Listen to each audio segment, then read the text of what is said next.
Hi, I'm Peter Charles of Hooked for Life Fly Fishing. And in this particular video, let's take a minute to look at fly line and fly line tapers and what they do for us. I think it's fair to say that when people go into stores and they pick up one of these boxes and they look at it and they read it and they go, oh, I wonder if this is going to do the job.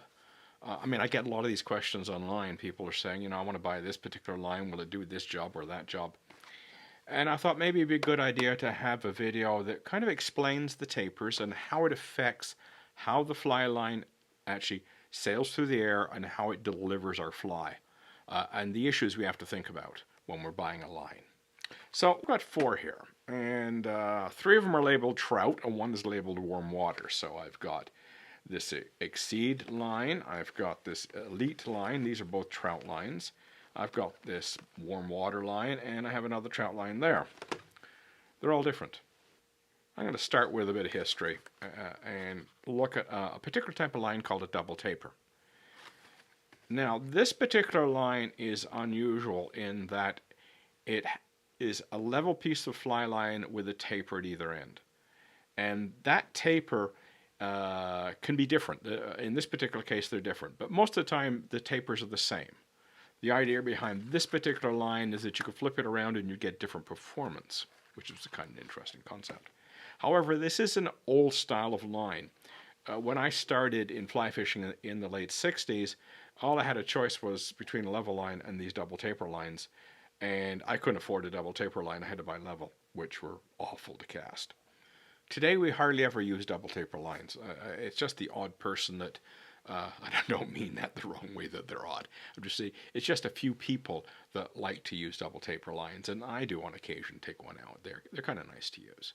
But I'm going to set this aside because it isn't the kind of line that most people are going to use in their normal fishing. So let's look at the rest of them. This particular line had the name on it double taper, DT. You'll see DT4F. That means double taper 4-weight floating. And this line has WF4F, which stands for weight forward 4-weight floating. Now it's important that you know what these letters and numbers mean on the line. So if you were wanting to pick up a weight forward line and you picked up this DT by mistake and thought it was weight forward, that's a problem.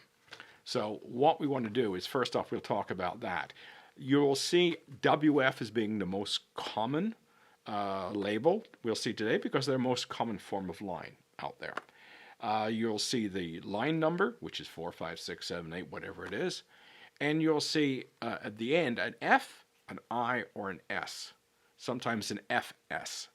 And what they stand for, F is floating, I is intermediate, S is sinking. And when it's an FS, it means it's a floater with a sink tip on the end of it. So that's what those letters mean. But there's more to it than that. We've got to consider the taper. And when you look at a standard weight forward fly line, it has what we call a head, which is the front end, the heavy bit, the thick bit. And then we have a thin bit at the back, which is all running line. And the idea of that running line is to enable the line to shoot when we're trying to cast for distance. So that's why it's skinny. Its only purpose is to enable us to shoot line. It doesn't exist for any other reason. It's the head of the line that does all the work. Now, these heads have a taper at the front, a belly section, and a taper at the back. So it's a front taper, belly, rear taper. The front taper is the bit that's most important, and I want to describe why that's important. When we make a cast, there's energy in the cast. Okay? The line rolls out, it rolls out the leader, rolls out the fly, everything lands. Depending on your conditions and depending on the fly that you're trying to cast, you're going to need either more energy or less energy.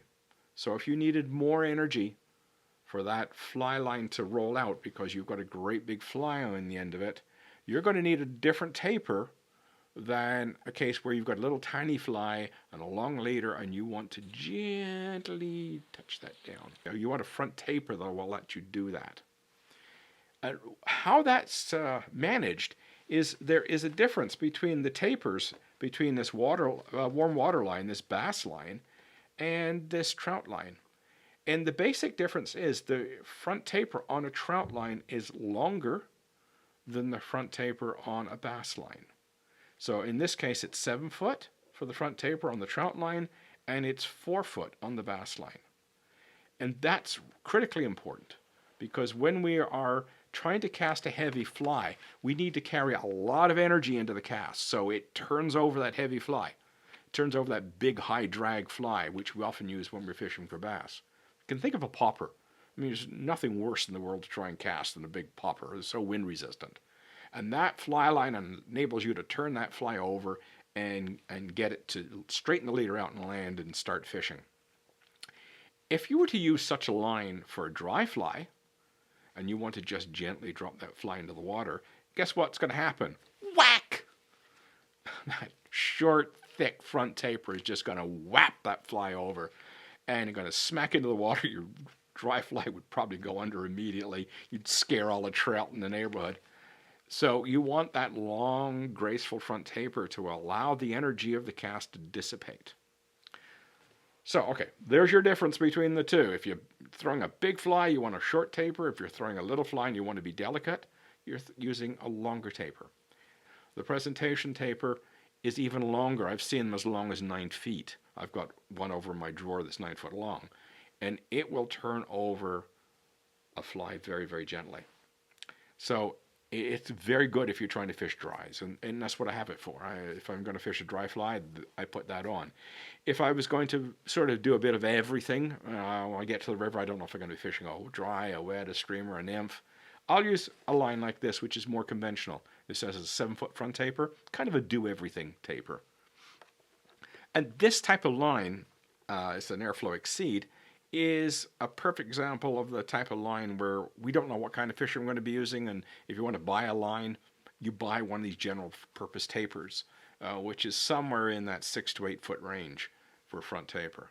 And obviously the shorter, the better it would be for larger flies. The longer, the better it would be for more delicate presentation. But anything at 6 to 8 foot is going to work for usual trout fishing.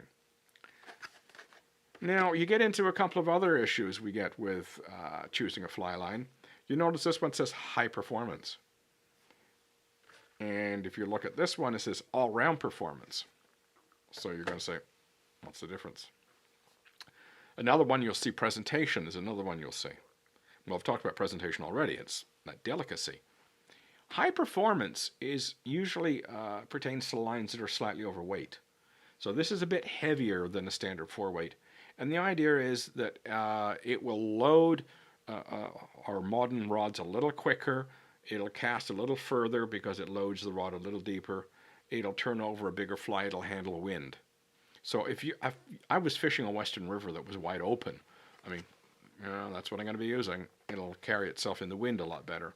If I was working a short little stream and I was only casting a little bit of line, I'd actually give some thought to this as well, because it's a little overweight, so at shorter distances it casts better because it loads the rod a little quicker. The all-round or the general purpose tapers are that are standard weight lines, they're actually quite good for, casting at sort of a medium distance, medium flies, medium distance, kind of a general purpose type of thing where you're dealing with a routine set of situations. Because this is not that delicate a line for dry fly fishing at longer ranges, because you've got a lot of weight now when you've got a lot of that head out. So it's kind of a short range, long range line, whereas the general purpose ones are more of a medium range line. So when you're seeing these kinds of terminology like high performance, it generally means that the line is a little bit overweight to load the rod a little bit more deeply. And that works for us in distance, and it also works for big flies, works for wind, and actually works for short distance as well.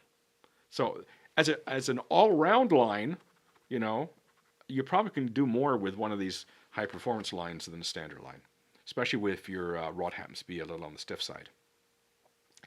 Something else I would like to talk about, though, is the overall head length and how that affects casting distance. We have one here called maximum distance. There's a Distance Pro. This one's a 6-weight. It can come up to about a 10-weight if I remember correctly. What's so special about that? Well, the first thing is the head is very long on this one. And secondly, the front taper is very long. And that's very unusual. The front taper on this one, let me get my glasses on so I can read it.